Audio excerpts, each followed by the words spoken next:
Gjykata e Tetovës shpalli fajtor dhe i dënoi me nga 1 vit e gjysmë më burg Florin Besimi dhe Artan Etemin për rastin e djegjes së spitalit modular në Tetov. Akuza që rëndon mbi ta është vepër e rëndë kundër sigurisë publike për mosvendosjen e aparateve kundër zjarrit. Përveç 2 drejtorëve të spitalit, fajtori u shpall edhe vetë Spitali Klinik i Tetovës si person juridik, duke u dënuar me 1 milion denar. Gjatë leximit të aktgjykimit, gjykatësi Recep Musa theksoi se për veprën në fjalë parashihet dënim prej 1 deri në 5 vite burg, por sqaroi se janë marrë parasysh rrethanat rënduese dhe lehtësuese për të akuzuarit.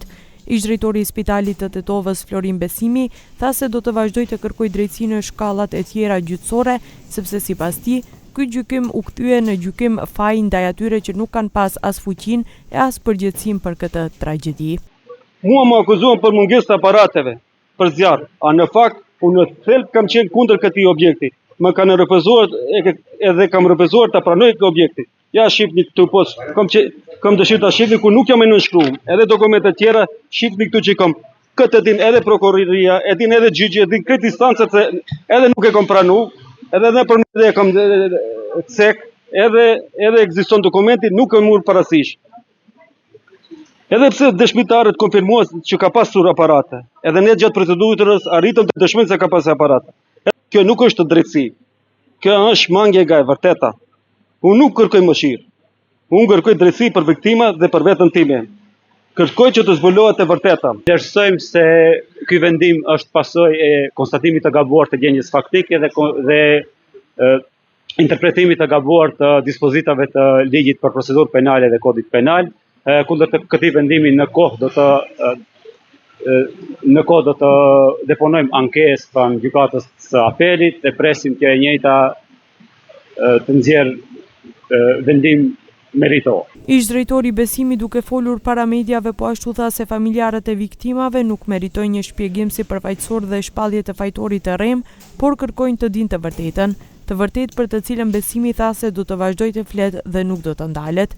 E familjarët e viktimave u shprehen të zgënjur nga vendimi i gjykatësit. Ne si familjar nuk jemi të kënaqur me këtë vendim që e mori gjykata, se me marrë pak me matematikë me pjesto 14 viktima për një vit e 6 muaj vend, si cilin viktim ka 1 muaj të bëjë e burg. Do me thonë vlera e një qytetarit në Republikën e Maqedonisë pa vlerë vetëm 1 muaj.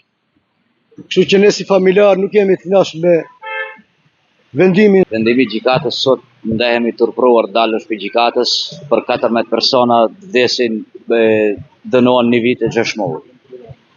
Në zhvejën e vetë gjithë tonë. Është ma merë këtu si jetohet. Ky shtet nuk bëhet asnjëherë. Familjarët kërkojnë që në këtë lëndë duhet të ishin përfshirë edhe ish-ministri i Shëndetësisë në kohën kur ka ndodhur tragjedia, kompania që ka ndërtuar modularët si dhe instaluesi i rrymës. Ky gjykim po vjen pas atij që përfundoi në qershor 2023, ku në bankën e të akuzuarve ishin ish-drejtori mjekësor i Spitalit të Tetovës dhe ish-drejtori ekonomik, mjeku përgjegjës për qendrën e Covidit dhe Spitali i Tetovës. Në maj 2024, gjykata e apelit në Gostivar vendosi ta kthejë procedurën nga fillimi ndaj drejtorëve, pasi aktgjykimi i parë u pasi i paqartë, por e konfirmoi aktgjykimin e lirues për mjekun Boban Vučevski. Kështu në rigjykim u kthye një pjesë e lëndës kundër 2 ish-drejtorëve.